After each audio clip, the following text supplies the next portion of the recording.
example of consuming a web service of a Java enabled web service which is already running on my server. In the previous class, I have taken example of rendering a web service basically and hosting it on my server, and we have tested it through SOAP UI. So today, with the same WSDL file which is up and running, we are going to generate a web services client and see how it goes for consuming it. Basically, the server, the service which is running is a multiplication of two numbers, and it's available on the i4runner.com in my previous example. So here goes the service URL. If you go to i4runner.com and go to the section web services, okay, you have a title called Start Web Services with Java. It is having a URL for a web service which is already running. Okay, so I click on it, and then it says this is a web service which is already running, and after the URL just type question mark and WSDL. It should give us the WSDL file like what I showed you now. Okay, so since we have this URL of WSDL, which is nothing but web services definition language, I'll just check whether this service is up and running in SOAP UI before I continue to do the development. Okay, so this is my SOAP UI. I'm hitting this remote server i4runner.com:8080/web service projects services calculator. If I get any response, 4 into 3 is like 12. That means my service is up and running. So now what I'm going to do is basically through Java, I'm going to do all this consumption. So for this, I'm going to open my IDE, which is in Eclipse. So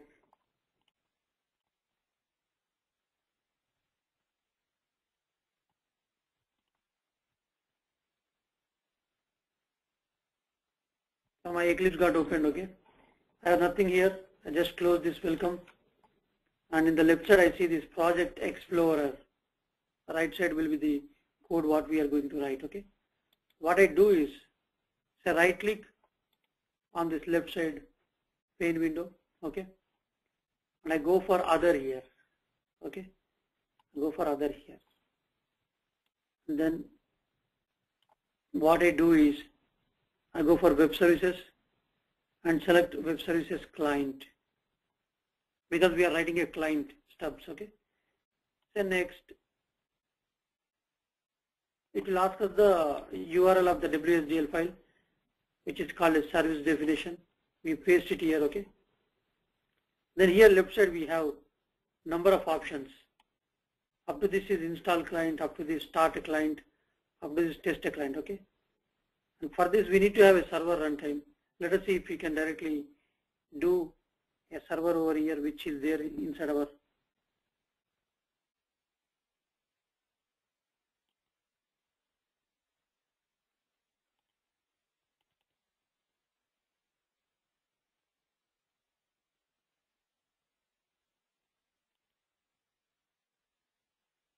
before this. What we do is we'll just start a server. To start a server, I'll go to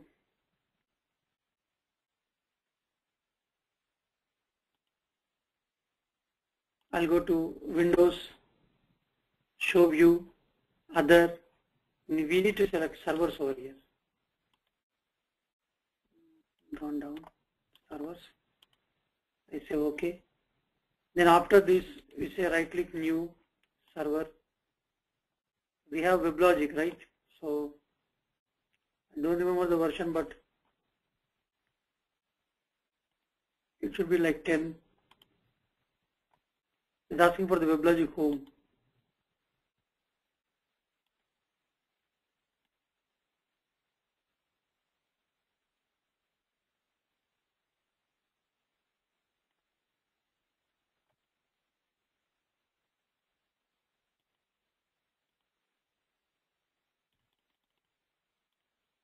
We got BA here.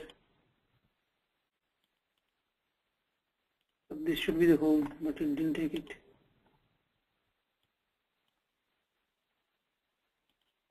Now what we can do is we can download a Tomcat server instead of going for unconfigurable things.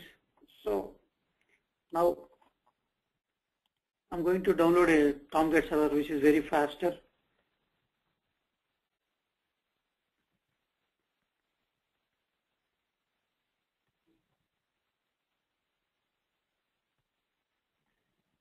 For my convenience, I'm going for 6.0 version and then downloading it. If your machine is 32 or 64, you can just download this installer file.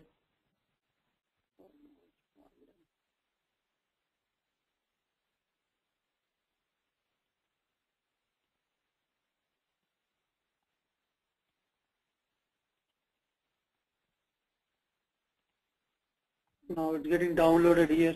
Sometimes even Tomcat file will not be available at that space. So this is like, will be downloaded in like 15 seconds. We'll install the Tomcat now in the local. We can do it without the Tomcat also. But this service which we are going to consume, I'm going to show you in a web dynamic web project. So I'm downloading a Tomcat for that purpose. I'm installing this Tomcat. Next, and if I agree. Next.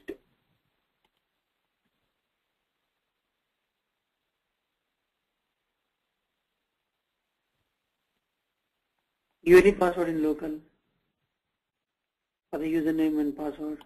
Say next. I'm downloading this in this folder, installing in this folder. It's saying install, and then it's successfully installed. The server is running now. Let us see what is happening here. The server is running now here. If I say click on start, the server will be running.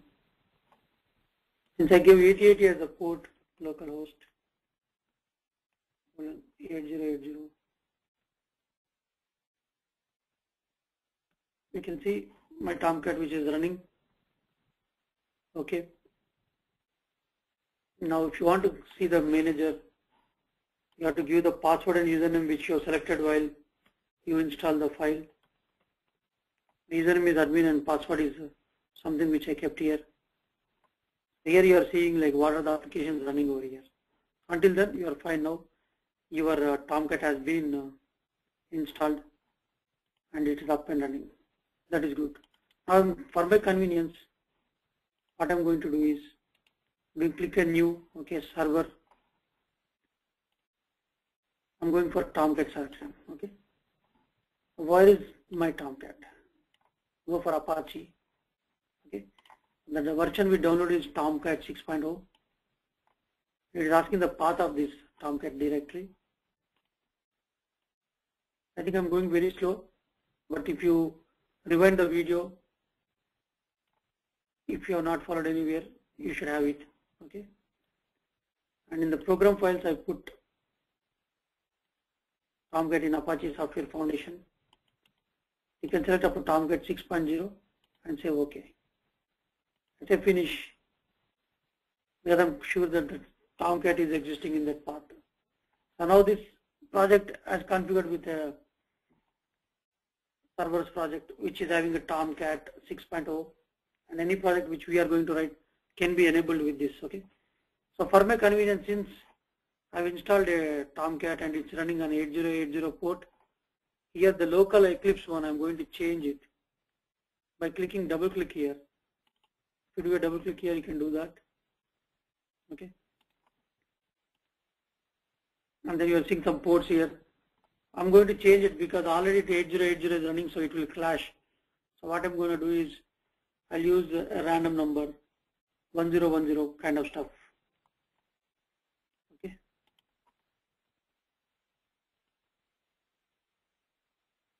I save it. It should be saved nicely. Let's start it. Okay. Once I start it in 1010 port, for my convenience, I can still go here and say localhost colon 1010 and see something is coming, means there is a Tomcat here, okay? So that is fine. Tomcat is existing. Now, our main aim and goal of this class is to generate a web service client, which we have not yet done. What we have done so far is we have an Eclipse environment, and then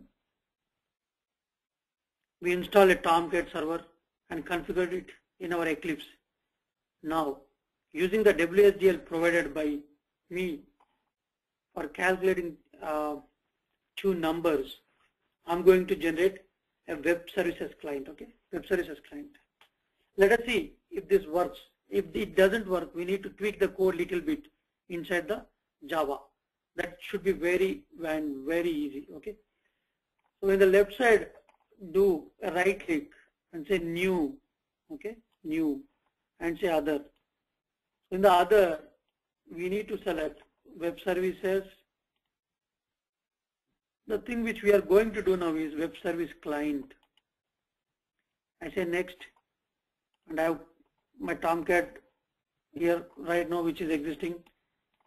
I will do up to the test client, means I'm asking Eclipse to generate a dynamic web project in JSPs and access the WSDL and write the code wherein which from my local host it can send a message to a remote host and do the product of two numbers. So it's wired, but to just show for a product of two numbers, we can do it in a calculator, but as we want to demonstrate web services and working of web services, we are doing the calculation in two systems. Server will do the calculation, client will send two numbers. When client sends two numbers, say 2 and 3, server should come back with a response called 6, okay? Is the value for the product of 2 and 3. So it is asking for the service definition. As you know, I have just replaced this one here, okay? And you can find this URL in, if you go to my forum, iforum.com, there is a web services section over here. And in the web services section, what I did is start web service with Java, okay? I placed this calculator WSDL up and running. I think all the other services might not be running, but this for sure will be there forever. I'll take care of keeping it there forever. So now this WSDL is there. So what I'm going to do is copy this WSDL here.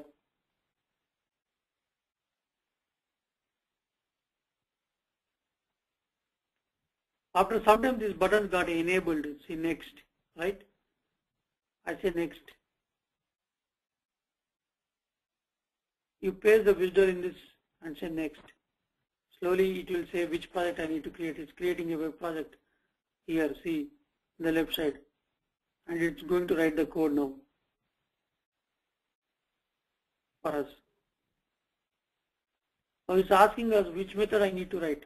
Get endpoint, set endpoint, that is fine.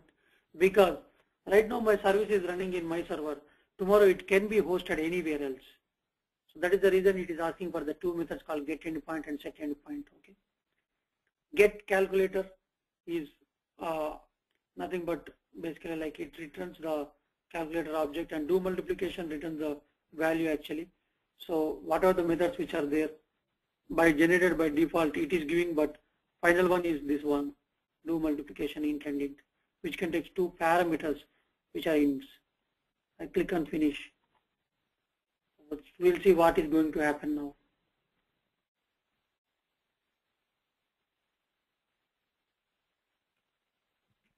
If for a convenience, right, Eclipse has generated a project and it's made us running a literally a web project. Okay. Now our method is do multiplication. We might not get a proper result here because it converts something into integer and send to us. But if it converts result, it is nice, but it might also give a hash code of the object. So let us say 10 into 10, which should be 100, and it gave the 100 as a value. So this one internally, what it is doing is hitting the endpoint, which is there in the which is there in the remote server. Okay, so let us examine the code. Basically, like in the code, it has generated a dynamic web project, which is nothing but a Tomcast based project application structured directory, and the directory in which it is writing the code is sample calculator proxy. Okay, you are seeing the sample calculator proxy directory over here. Okay, the first JSP it is calling is test client. If I click this one, it will have the left side frame, and in the right side there are two frames. One is on the top and the second is on the bottom.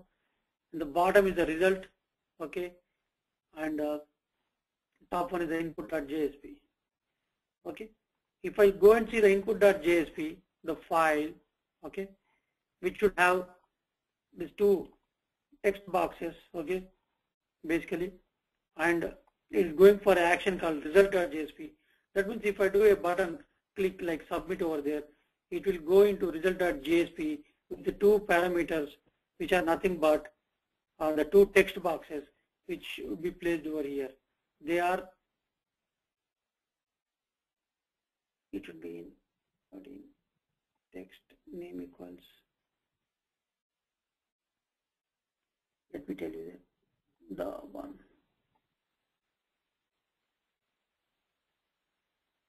Yeah. So it is going for this case 13 because case 13 might be the dynamically it writes the code in which the case 13 is for sending the two numbers, okay, and then it's going for the result.jsp.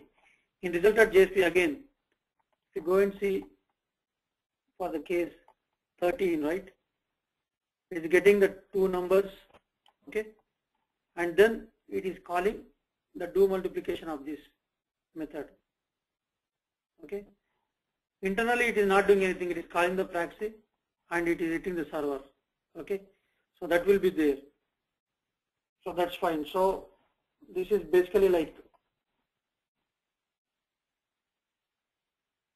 literally it is building as a dynamic web project, and it's giving us a client-side JSPs which can be run on a server. Okay, so one more time I'm going to run this now. 4 and 3 should be 12. We are getting 12 over here. So this is the first project. Okay, this is lesson, and conclusion is that we can generate a web service client using Eclipse if we have the WSDL file up and running. Thank you so much. This ends the class.